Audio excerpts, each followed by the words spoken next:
Police গুলি করেছে সেরকম গুলি যেন পুলিশ করতে না পারে, লাইভ বুলেট না চালাতে পারে, সেই জন্য তারা রিট পিটিশন একটি ফাইল করেছিলেন। সেই রিট পিটিশনটি যথার্থভাবে ফাইল করা হয় নাই। এই রিট পিটিশনে যারা পিটিশনার ছিলেন তারা যথার্থ পিটিশনার ছিলেন না। রিট পিটিশনে কোনো সাবমিশন ছিল না, রিট পিটিশনে কোনো গ্রাউন্ড ছিল না, রিট পিটিশনে কোনো প্রপার ল পয়েন্ট ছিল না, এবং রিট পিটিশনটির যারা পিটিশনার ছিলেন তাদের কোনো লোকাল স্ট্যান্ডই ছিল না। এই মর্মে রিট পিটিশনটি ইন লেমিনি খারিজ করা, সামারিলি রিজেক্ট করে দেওয়া হয়েছে এবং নট ইনফর্ম বলে এবং যথার্থভাবে রিট পিটিশনটি দায়ের করা হয় নাই বলে খারিজ করে দেওয়া হয়েছে। এবং হ্যাঁ, অবজারভেশন কোর্ট দিয়েছে, যেগুলি আইন আছে আমাদের, যে কনস্টিটিউশনাল রাইট যেগুলি রয়েছে তাদেরকে বলা হয়েছে যে এটা আমাদের সংবিধানেই স্বীকৃত যে যাদের সমাবেশ করার অধিকার থাকবে, সমাবেশ করার অধিকার থেকে কাউকে বঞ্চিত করা যাবে না।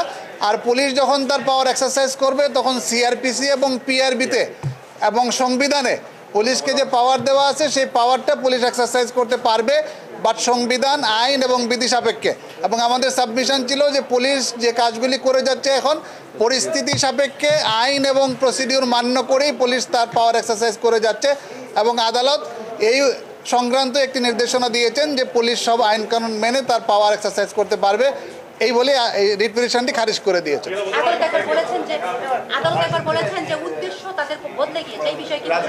হ্যাঁ, রাজনৈতিক একটি বিষয় এখানে চলে আসছে। আপনারা জানেন যে এই আন্দোলনটি ছিল শুধুমাত্র কোটার আন্দোলন।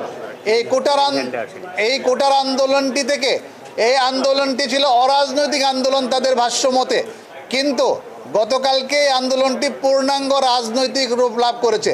এই আন্দোলনটি এখন এক দফার আন্দোলনে যেহেতু রূপান্তরিত হয়েছে, এবং যে দুইজন রিট পিটিশনার তারা গতকালকে ফেসবুকে স্ট্যাটাস দিয়েছেন মাননীয় প্রধানমন্ত্রীকে বাংলা ছাড়ার জন্যে, এবং তারা এক দফার আন্দোলনে কালকে বক্তব্যও রেখেছেন, আপনাদের মিডিয়াতে এইগুলো আসছে।